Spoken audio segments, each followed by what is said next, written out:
Hello everyone, welcome to Millennium education.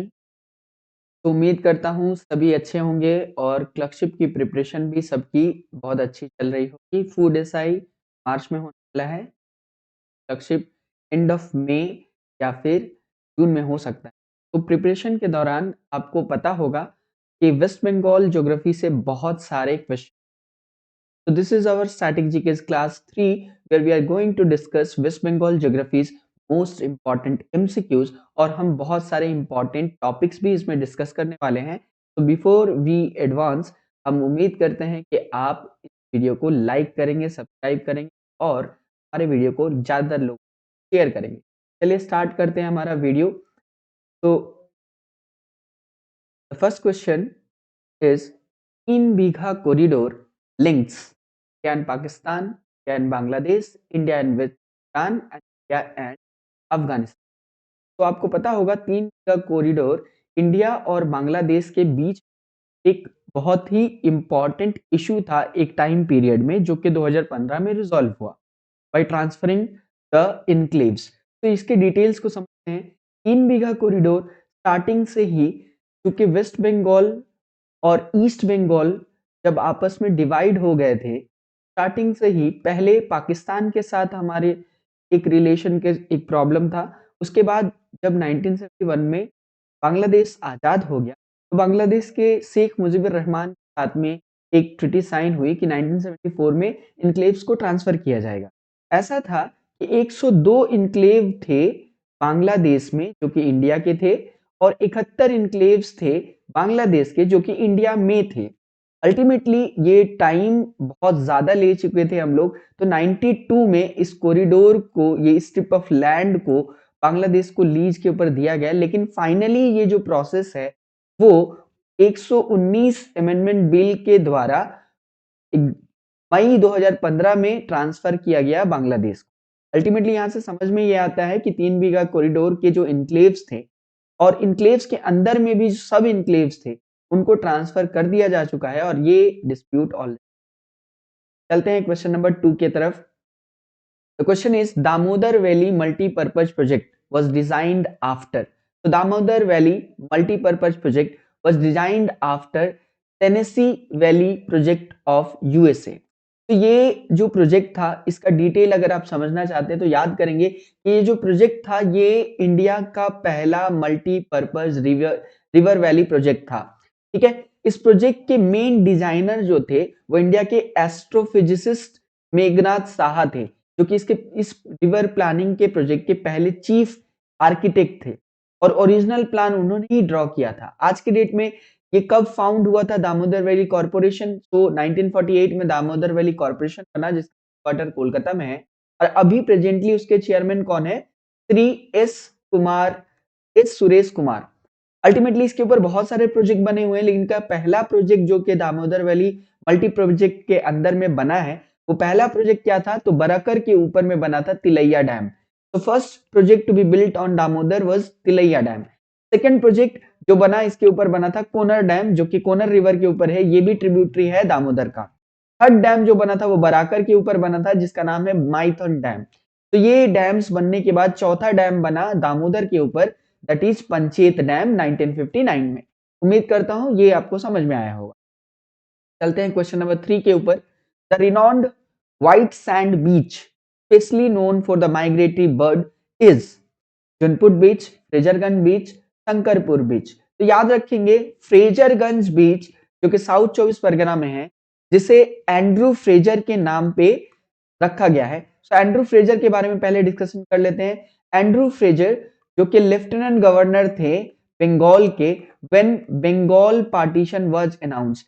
याद करेंगे Bengal partition 1905 में अनाउंस किया गया था बाय लॉर्ड कर्जन। और एन्यूल कब हुआ पार्टीशन? तो 1911 में एन्यूल किया गया था पार्टीशन को। याद करेंगे कि इन जो पूरा एंड्रू फ्रेजर के नाम पे ये जो फ्रेजरगंज बीच रखा गया है, ये सीनिक ब्यूटी व्हाइट सैंड बीच के लिए जाना जाता है। Apart from that south 24 Pargana में कौन से इंपॉर्टेंट बीचेस हैं? जैसे है बकखाली, फ्रेजरगंज, गंगा सागर आइलैंड। तो ये सारे इंपॉर्टेंट बीचेस हैं south 24 Pargana. Apart from that Purba Medinipur में है Mandarmani beach, Junput beach, Digha beach and Sankarpur beach. चलते हैं क्वेश्चन नंबर 4 पे। Question number 4, name the ending point of Singalila ridge. तो ending point of Singalila ridge पूछा है आपसे। याद करेंगे, देखो सिंगालीला रेंज जो कि इंडिया को नेपाल से जो है सेपरेट करता है, ठीक है, इंडिया को नेपाल से सेपरेट करता है, यानी वेस्ट बंगाल के जो है वेस्ट का बाउंड्री जो है, समझ लीजिए नॉर्थ वेस्ट का बाउंड्री नेपाल के साथ सिंगालीला रेंज बनाता है। सिंगालीला रेंज के एंड पॉइंट के ऊपर में कुछ पूछा है। याद करेंगे, इसका जो मेन आंसर है रिम्बिक है। Ending point of Singalila range is known as Rimbik. अब सिंगालीला रेंज में 4 इंपॉर्टेंट पिक्स हैं, उनमें सबसे हाईएस्ट पिक क्या है? संदकफू। तो संदकफू जो कि वेस्ट बंगाल का भी सबसे हाईएस्ट पिक है, West Bengal highest peak is Sandakphu. Okay, चलते हैं इसके बाद में थोड़ा डिटेल समझ लेते हैं। ये जो रिज है इसमें संदकफू सबसे हाईएस्ट है। अपार्ट फ्रॉम दैट संदकफू के बाद सेकंड हाईएस्ट कौन है? फालूत। इन दोनों पिक्स का नोटेरियस पॉइंट क्या है कि इन यहां से संदकफू से हम लोग कंचनजंगा या माउंट एवरेस्ट का व्यू ले सकते हैं। Apart from that the trek of मने भंजन जो कि संदकफू से करीब है, सो trek of Maneybhanjan is famous for the travellers. Apart from that अगर टाइगर हिल का बात करें तो टाइगर हिल दार्जिलिंग में एक हिल है जो कि 2590 मीटर का हाइट रखता है, और यहां से हम माउंट एवरेस्ट, माउंट कंचनजंगा दोनों को टुगेदरली देख सकते हैं। तो एक जो है व्यू पॉइंट है टाइगर हिल में। चलते हैं क्वेश्चन नंबर 5 पे। लॉर्ड हेस्टिंग रिफर्ड दीघा बीच एज। तो दीघा बीच को लॉर्ड हेस्टिंग ने क्या रिफर किया? तो याद करेंगे, देखो दीघा बीच कहाँ है पहले ये समझो। तो दीघा बीच कहाँ है? मिदनापुर में। मिदनापुर भी अभी दो पार्ट में डिवाइडेड है, तो ये है पूर्व मिदनापुर में, ठीक है। इसको लॉर्ड हेस्टिंग ने ब्रिटेन ऑफ द ईस्ट कहा था। इसे क्या कहा था? Britain of the east. तो ये बीच कहाँ है? ये बीच है पूर्व मेदिनीपुर में। और इस बीच का खासियत क्या है कि इस बीच को कैसे बनाया गया? तो एक बिजनेसमैन थे, इंग्लिश बिजनेसमैन, जिनका नाम था जॉन फ्रैंक स्मिथ। ये पहले 1923 में वहां रहना स्टार्ट किया इन्होंने, और इनके राइटिंग से दीघा बीच की सुंदरता को, एक्सपोजर को सामने लाया गया। इसके बाद इन्होंने रिक्वेस्ट किया हमारे पूर्व चीफ मिनिस्टर विधान चंद्र राय को कि इस एरिया को बीच रिजॉर्ट में कन्वर्ट किया जाए। तो आज दीघा बीच एक बेस्ट टूरिस्ट स्पॉट है पूर्व में। चलते हैं क्वेश्चन नंबर 6 पे। Jute is concentrated in Bengal basin due to abundant supply of water and labor, ideal climate and related facilities, good road and water transport, historic momentum। तो ऑप्शन 4 आपने देखा। Jute का सबसे इंपॉर्टेंट चीज, पहले जूट के बारे में समझ ले कि जूट वेस्ट बंगाल में या बंगाल के बेसिन में इसलिए फ्लरिश किया क्योंकि यहाँ पर जूट से रिलेटेड सारे आइडियल क्लाइमेट एंड जो रिलेटेड फैसिलिटीज होते हैं वो यहाँ पे पाए जाते हैं। तो जूट का कुछ इंपॉर्टेंट चीज समझ ले। जूट के लिए बेसिकली ग्रोइंग टेम्परेचर कितना चाहिए? 25 से 35 डिग्री सेंटीग्रेड का अप्रोक्सीमेट एवरेज टेम्परेचर चाहिए। रेनफॉल कितना चाहिए? 120 से 250 सेंटीमीटर का रेनफॉल चाहिए। यानी जब ग्रो करेगा जूट तो उस वक्त में एक हाई टेम्परेचर का एनवायरमेंट चाहिए जूट को, ठीक है। जूट का कुछ वैरायटी होता है, उसमें एक फेमस वैरायटी है जिसका नाम है Mesta. Mesta is a variety of jute, ठीक है। अपार्ट फ्रॉम दैट अगर जूट के रिसर्च सेंटर का बात किया जाए तो जूट का जो रिसर्च सेंटर है वो बैरकपुर में अवेलेबल है, और ये Eicher Indian council of agriculture research के अंदर CRIJAF यानी central research institute of jute and allied fibre के नाम से जो है नीलगंज बैरकपुर में है। Largest producer of the jute in the world is India, लेकिन एक्सपोर्ट या ट्रेड के मामले में नंबर 1 जो है वो है बांग्लादेश। एक सवाल आप समझ लें कि क्यों जूट जो है एक्सपोर्ट में बांग्लादेश आगे है? क्योंकि जब पार्टीशन हुआ तो जूट के प्रोड्यूसिंग एरिया का 75% एरिया जो है बांग्लादेश में चला गया। अब वहां पर न्यू टेक्नोलॉजीज, न्यू मशीनरीज के थ्रू जूट के एक्सपोर्ट को, जूट को बढ़ाया गया, और बांग्लादेश इस चीज में आगे बढ़ चुका। इसी तरह वेस्ट बंगाल में क्यों पॉसिबल नहीं हुआ? बिकॉज यहाँ पे मिल्स थे लेकिन जूट प्रोड्यूसिंग एरिया घट गया था, जिसके वजह से जो है यहाँ का जो इंडस्ट्री है वो ग्रो नहीं कर पाया। चलते हैं क्वेश्चन नंबर 7 पे। In waste Bengal the region north of Ganga is known as. तो वेस्ट बंगाल में गंगा के नॉर्थ का रीजन क्या कहलाता है? तो समझ लीजिए गंगा के नॉर्थ का जो रीजन होता है उसे हम बरिंद भूमि कहते हैं। तो बरिंद भूमि क्या है तो पहले समझ लेते हैं। वेस्ट बंगाल के मैप से महानंदा एक रिवर पास करता है, ठीक है। महानंदा एक ट्रिब्यूटरी है गंगा का। अब ये जहां से क्रॉस करता है इसके ईस्ट में यानी मालदा के ईस्ट वाले रीजन को हम लोग बरिंद भूमि के नाम से जानते हैं। बरिंद भूमि के नाम से हम जानते हैं, ठीक है। ये एक ऐसा जोन है जहां पर फर्टाइल सॉइल नहीं पाया जाता है। अपार्ट फ्रॉम दैट अगर हम भाबर तेराई के बारे में बात करें तो भाबर जो है प्लेन के 4 पार्ट होते हैं। प्लेन का पहला पार्ट होता है भाबर। भाबर वो रीजन है जहां पर रिवर आता है और सिंक डाउन हो जाता है इन द कैलकेरियस कॉन्करेशन, और ये सिंक डाउन हो जाता है इस रीजन में। भाबर के रीजन को हम लोग फुटहिल्स ऑफ शिवालिक भी कहते हैं। These are foothills of Shivalik, ठीक है। भाबर के नीचे वाला रीजन को हम लोग बोलते हैं तेराई। तेराई रीजन क्या है? सो तेराई रीजन वो रीजन है जहां पर जो सिंक डाउन रिवर था वो दोबारा से रीअपियर हो जाता है। तो यहां पर क्या होता है? रीअपियरेंस ऑफ रिवर होता है तेराई रीजन में। तेराई रीजन में मडी वाटर पाया जाता है। यहाँ पे मलेरियल जो डिजीज होते हैं वो ज्यादा फ्लरिश होते हैं तेराई रीजन में। और ऐसा भी पाया गया है कि कुछ ऐसे स्टेट है जैसे पंजाब, हरियाणा, जिन्होंने अपने पूरे तेराई रीजन के एरिया को, डेंसली फॉरेस्टेड एरिया को कट कर दिया है, क्योंकि इस एरिया में डेंसली फॉरेस्ट पाया जाता है और वाइल्ड लाइफ के लिए बेटर जगह है। चलते हैं रण रीजन के ऊपर बात अगर करें तो रण रीजन जो है वो एक इंपॉर्टेंट जगह है वेस्ट बंगाल में, बर्धमान के एरिया में, या फिर पूरा एरिया हम लोग नहीं बोल रहे हैं, हम लोग बर्धमान के एरिया को रण बोलते हैं, रण ऑफ वेस्ट बंगाल, ठीक है। इस एरिया का खासियत क्या है? यहाँ रेड सॉइल पाया जाता है, ठीक है। उम्मीद करते हैं क्वेश्चन को अच्छे से समझा पाए। चलते हैं क्वेश्चन नंबर 8 पर। What is the name of island emerging near the mouth of estuary of Ganga? Options are Sagar Island, Gosaba, Purbasha, Lothian island. तो याद रखेंगे जो गंगा के माउथ पर ओरिजिनेट हो रहा है जो आइलैंड, वो है साउथ 24 परगना का गंगा सागर आइलैंड। तो गंगा सागर आइलैंड एक फेमस आइलैंड है। मकर संक्रांति 14 जनवरी को जो आएगा उस दिन पे गंगा सागर आइलैंड में एक बहुत बड़ा फ्लेयर मनाया जाता है। ये इंडिया का सेकेंड लार्जेस्ट कांग्रीगेशन है आफ्टर कुंभ मेला, यानी कुंभ मेला इंडिया का सबसे बड़ा फेयर है, उसके बाद आता है second largest congregation Ganga Sagar मेला। ये जो एरिया है सागर आइलैंड, ये मेनली कलकत्ता से 100 किलोमीटर साउथ में आबाद है और ये सिर्फ सी लेवल से 4 मीटर ऊपर है, यानी आप समझ सकते हैं कि ये सबमर्ज भी हो सकता है, ठीक है। क्वेश्चन नंबर 9 पे आते हैं। Area wise West Bengal is identical to which country? Options are Vietnam, Hungary, Denmark and Switzerland.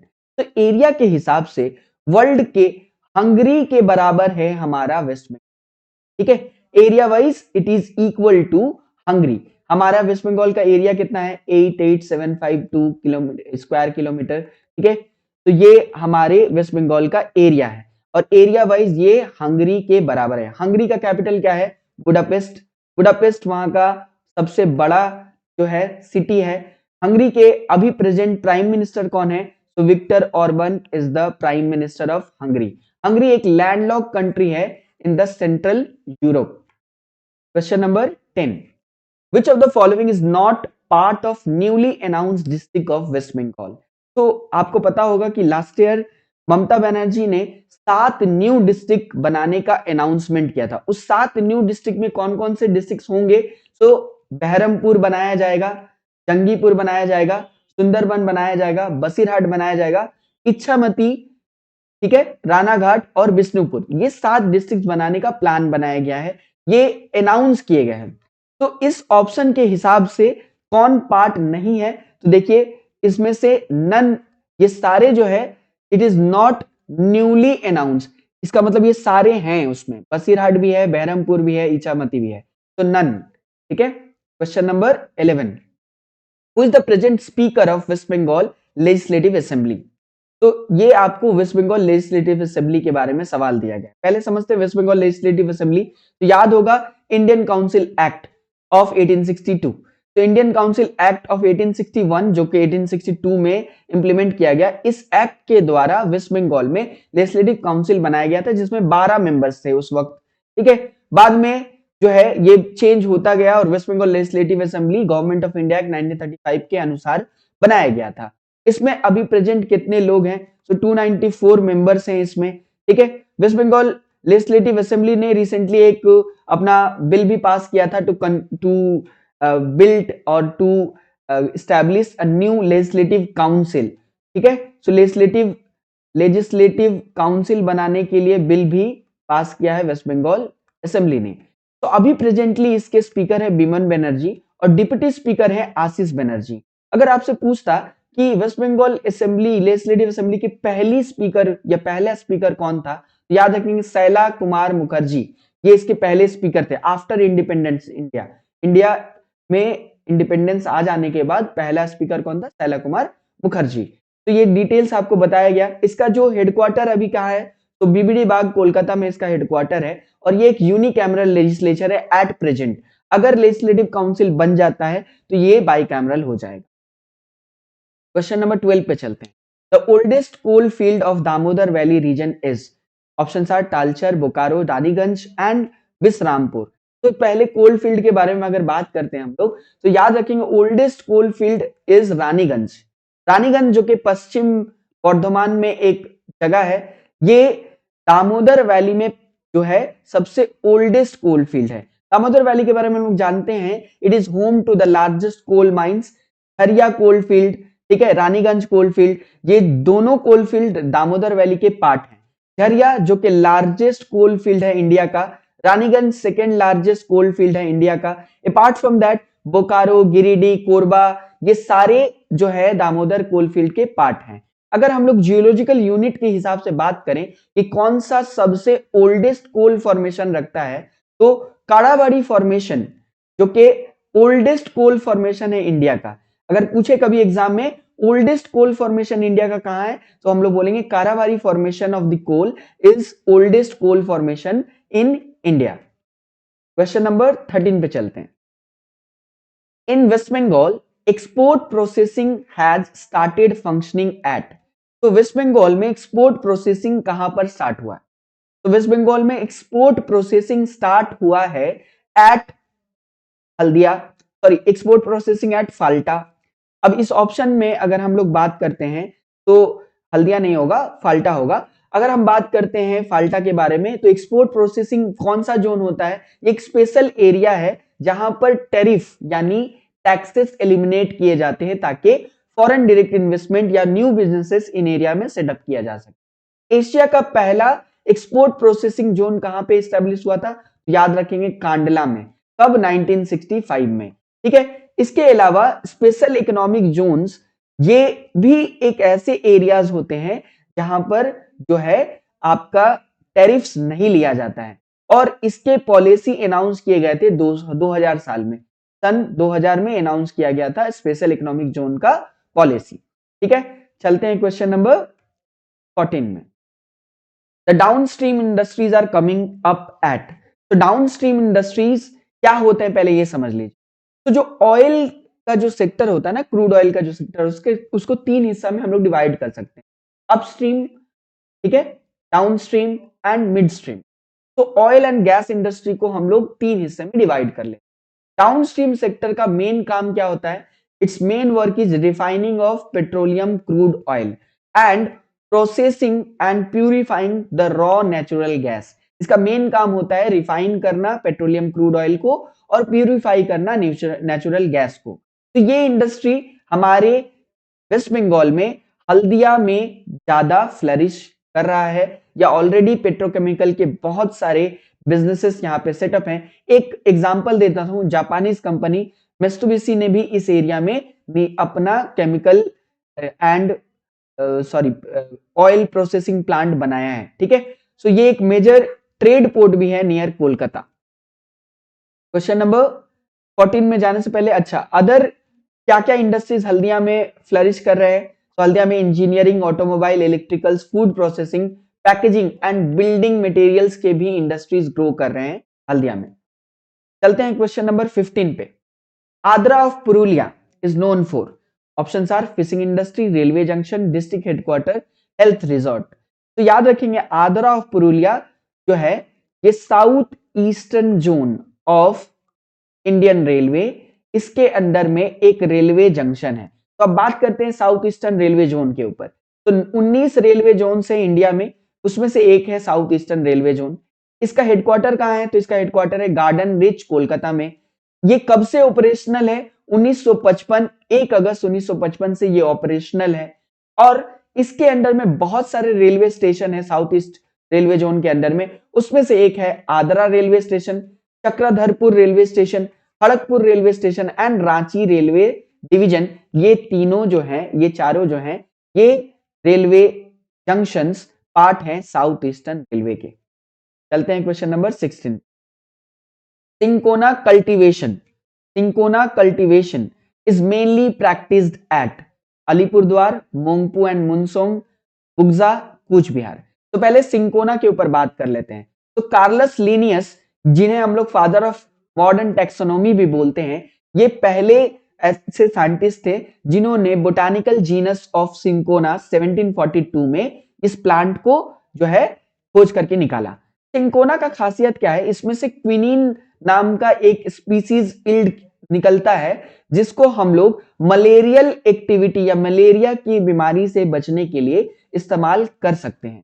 तो दार्जिलिंग के मोंगपू एंड मुनसुंग जो एरियाज हैं, वहां पे सिंकोना का कल्टीवेशन किया जाता है।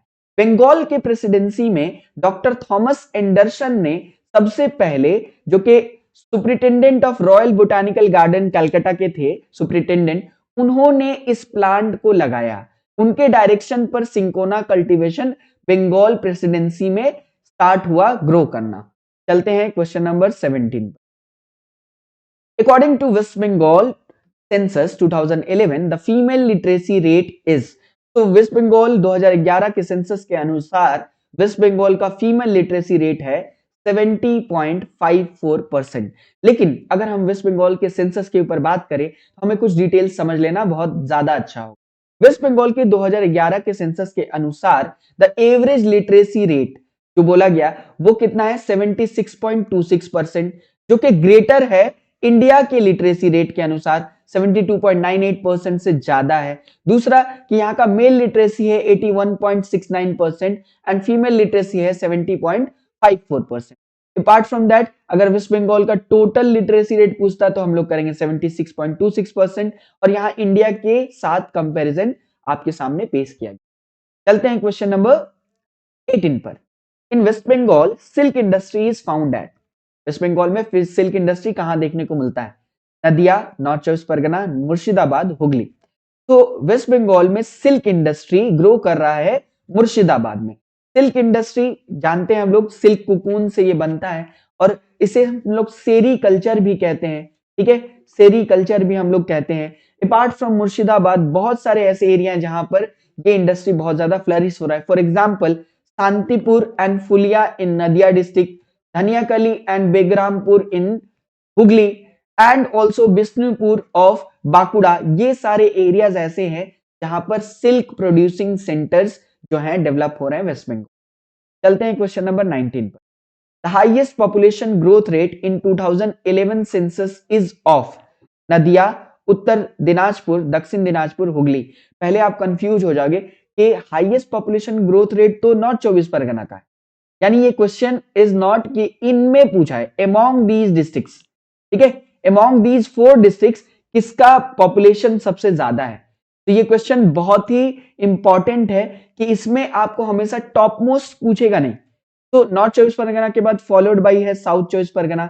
अगर हम लोग अच्छे से समझे तो हुगली जो है 7वें नंबर पर है अकॉर्डिंग टू पॉपुलेशन, और बाकी जो तीनों डिस्ट्रिक्ट्स दिए गए हैं ये तीनों डिस्ट्रिक्ट्स जो हैं हुगली के नीचे हैं। तो अगर चलते हैं हम लोग इस पूरे वेस्ट बंगाल सेंसस को अच्छे से देखें तो नंबर 1 पे है नॉर्थ 24 परगना, नंबर 2 पे है south 24 Pargana according to population. ठीक है, तो ये देखिए पॉपुलेशन के हिसाब से सजाया गया है। नंबर 3 पे है बर्धमान, नंबर 4 पे है मुर्शिदाबाद, नंबर 5 पे पश्चिम मेदिनीपुर, देन है हुगली 6 नंबर पर, मैंने 7 नंबर बोल दिया, 6 नंबर पे है, ठीक है। और इसी के हिसाब से अगर हम लोग वेस्ट बंगाल के सेंसस को और अच्छे से देखें तो वेस्ट बंगाल का रूरल पॉपुलेशन 68.13% है, अर्बन पॉपुलेशन 31.87% है। अगर इसी तरह से सेक्स रेशियो की बात करें तो वेस्ट बंगाल का रूरल सेक्स रेशियो 953 है, अर्बन सेक्स रेशियो 944 है। चाइल्ड सेक्स रेशियो में रूरल सेक्स रेशियो जो है 0 to 6 एज में कितना है 959, अर्बन सेक्स रेशियो 947 है। लिटरेसी रेट आपके सामने दिया गया है, average literacy rate, female literacy rate, तो ये आप वेस्ट बंगाल सेंसस को अच्छे से पढ़ सकते हैं। चलते हैं क्वेश्चन नंबर 20 पे। Among the district of West Bengal, the lowest human development index is found in. Options are Malda, Purulia, Murshidabad, Birbhum. तो वेस्ट बंगाल का हाईएस्ट पहले समझ लेते हैं ह्यूमन डेवलपमेंट इंडेक्स में कौन है, तो याद रखेंगे कोलकाता। ह्यूमन डेवलपमेंट इंडेक्स क्या होता है? सो ह्यूमन डेवलपमेंट इंडेक्स जो कि 1990 से डेवलप किया है और ये यूनाइटेड नेशन के डेवलपमेंट प्रोग्राम यूएनडीपी पब्लिश करता है ह्यूमन डेवलपमेंट रिपोर्ट। इसको बनाने में मेनली जो आइडिया था वो किसने दिया था? तो महबूबुल हक ने ये आइडिया दिया था। महबूबुल हक कौन है? पाकिस्तानी इकोनॉमिस्ट हैं। अपार्ट फ्रॉम महबूबुल हक अमर्त्य सेन का भी इसमें कंट्रीब्यूशन रहा है। अपार्ट फ्रॉम दैट अगर समझे कि ह्यूमन डेवलपमेंट इंडेक्स में क्या क्या काउंट होता है तो 3 चीजें काउंट होती हैं। पहली के लिटरेसी रेट या फिर जिसे हम लोग एजुकेशनल अटेनमेंट इंडेक्स भी बोलते हैं। नंबर 2 जो हम लोग काउंट करते हैं वो है हमारा स्टैंडर्ड ऑफ लिविंग, जिसे हम लोग पर कैपिटा इनकम से काउंट करते हैं। नंबर 3 है हेल्थ इंडेक्स, जिसे हम लोग लाइफ एक्सपेक्टेंसी से काउंट करते हैं, लाइफ एक्सपेक्टेंसी एट बर्थ। तो ये ह्यूमन डेवलपमेंट इंडेक्स के बारे में हो गया। अब बात करते हैं इस क्वेश्चन के आंसर का। लोएस्ट एचडीआई किसका है? मालदा का। लोएस्ट एचडीआई किसका है? मालदा का। रैंकिंग के हिसाब से आप यहां देख सकते हैं कोलकाता नंबर 1 पे है और लोएस्ट पे है मालदा। ठीक है, चलते हैं क्वेश्चन नंबर 21 पर। West Bengal foothill region is known as. तो वेस्ट बंगाल का फुटहिल रीजन को हम क्या कहते हैं? थोड़ी देर पहले मैंने बताया था कि फुटहिल ऑफ शिवालिक को क्या कहते हैं हम लोग? भाबर। लेकिन वेस्ट बंगाल में फुटहिल रीजन को हम लोग क्या कहते हैं? तेराई एंड दुआर। क्या कहते हैं? तेराई एंड दुआर। अब इसको समझते हैं तेराई एंड दुआर क्या है। तो देखिए वेस्ट बंगाल का एक मैप आपके सामने, यहां से एक रिवर पास करता है जिसे हम लोग बोलते हैं तीस्ता रिवर। तीस्ता रिवर के जो वेस्टर्न पोर्शन में जो एरिया है इसको हम लोग बोलते हैं तेराई रीजन। ठीक है, और इसके ईस्ट में जो एरिया है इसे हम लोग कहते हैं दुआर रीजन। तो देखिए मेरे मैप के हिसाब से ये ईस्ट में था, लेकिन अगर तीस्ता के फ्लो के हिसाब से देखेंगे तो तीस्ता के जो है राइट साइड में है तेराई रीजन और लेफ्ट साइड में है दुआर रीजन। समझा पा रहे हैं आपको? नेक्स्ट बात करते हैं दियारा रीजन का। तो यहां से एक रिवर पास करता है जिसे हम लोग बोलते हैं महानंदा। ठीक है, महानंदा का एक ट्रिब्यूटरी है जिसका नाम है कालिंदी। कालिंदी रिवर के साउदर्न मोस्ट एरिया को हम लोग दियारा कहते हैं और उसके ऊपर वाले एरिया को हम लोग बोलते हैं टाल एरिया। ठीक है, सो उम्मीद करते हैं ये क्वेश्चन आपको समझ में आया होगा। ठीक है, क्वेश्चन नंबर 22 पे चलते हैं। In east West Bengal shares boundary with. तो इसको समझाने के लिए मैंने डायरेक्ट मैप यूज कर लिया है कि ईस्ट में वेस्ट बंगाल किसके साथ बाउंड्री शेयर करता है। तो देखिए ये वेस्ट बंगाल का मैप है। वेस्ट बंगाल के मैप में ईस्ट में आता है आसाम एंड बांग्लादेश। तो correct answer is Assam and Bangladesh. लेकिन अगर अच्छे से समझे तो नॉर्थ में क्या क्या आता है? नॉर्थ में आता है सिक्किम, नॉर्थ ईस्ट में क्या आता है? भूटान, नॉर्थ वेस्ट में क्या आता है? नेपाल। ठीक है, वेस्ट में क्या है? बिहार, झारखंड एंड उड़ीसा। ठीक है, तो ये इसके बाउंड्रीज हैं, आप मैप से इजीली समझ सकते हैं। चलते हैं क्वेश्चन नंबर 23 पे। Rasik Beel is famous lake situated in Malda, Murshidabad, Cooch Behar, south 24 Pargana. तो रसिक बिल एक फेमस वेटलैंड है, पहले ये समझिए ये एक वेटलैंड है। ठीक है, जो कि कूच बिहार स्टेट में है। ठीक है, कूच बिहार स्टेट इसलिए बोल रहे हैं कि ये पहले एक प्रिंसली स्टेट था, अभी ये डिस्ट्रिक्ट है कूच बिहार डिस्ट्रिक्ट। तो ये कूच बिहार डिस्ट्रिक्ट में मौजूद है। 2004 में इसे वेटलैंड डिक्लेयर किया गया था। अपार्ट फ्रॉम दैट अगर वेस्ट बंगाल के इंपॉर्टेंट लेक्स को डिस्कस करें तो जैसे है रविंद्र सरोवर लेक, ठीक है, जो है टॉलीगंज कोलकाता में, सेंचल लेक दार्जिलिंग में, मिरिक लेक दार्जिलिंग में, नोकदारा लेक कलिम्पोंग में। ठीक है, इसी तरह है सातरागाछी लेक जो कि हावड़ा में है, मार्बल लेक पुरुलिया में, कांसावती रिवर के ऊपर में, टालबेरिया लेक बांकुड़ा में है, सैलमेंडर लेक दार्जिलिंग में है। तो ये आपका एक लिस्ट आपके लिए मैंने ऐड कर दिया था। क्वेश्चन नंबर 24 पे चलते हैं। Which of the following region is known as Grand Canyon of waste Bengal? West Bengal का ग्रैंड कैनियन किसे कहते हैं? ठीक है, option are Buxaduar, Rarh area, Gangani region and coastal plains. तो याद रखेंगे वेस्ट बंगाल का ग्रैंड कैनियन बोलते हैं हम लोग गोंगनी रीजन को। गोंगनी रीजन क्या है? इसे हम लोग एक फेमस पिकनिक स्पॉट है पश्चिम मेदिनीपुर में। कहा है ये? पश्चिम मेदिनीपुर के डिस्ट्रिक्ट में है, 55 kilometre from the Midnapore town. और ये एक रिवर के ऊपर में वाक्य है, जो रिवर क्या है? सिलावती रिवर, जिसे सिलाई रिवर भी कहते हैं। ठीक है, तो उम्मीद करते हैं ग्रैंड कैनियन, और ये ऑलरेडी डब्ल्यूबीसीएस में प्रीवियस ईयर में आया हुआ क्वेश्चन है। क्वेश्चन नंबर 25 पे चल। The tropical evergreen forest is found in waste Bengal at a height of below 1000 metre, 1000 to 1500 metre, ऐसे करके ऑप्शन दिया हुआ है। समझ लीजिए ट्रॉपिकल एवरग्रीन फॉरेस्ट जो है वो 1000 मीटर से नीचे में पाए जाते हैं। उम्मीद करता हूं ये वीडियो आपको बहुत पसंद आया होगा। अगर सेशन आपको अच्छा लग रहा है, हमें जितने भी वीडियो आपको प्रोवाइड किया अच्छा लग रहा है, तो आप प्लीज प्लीज प्लीज हमारे वीडियो को शेयर करें। हमें आप कांटेक्ट कर सकते हैं इन सारे वेबसाइट्स पर, और मुझे आप फॉलो कर सकते हैं फेसबुक पर मेरे नाम के द्वारा, साद अहमद मेरा नाम है। Thanks for joining this session.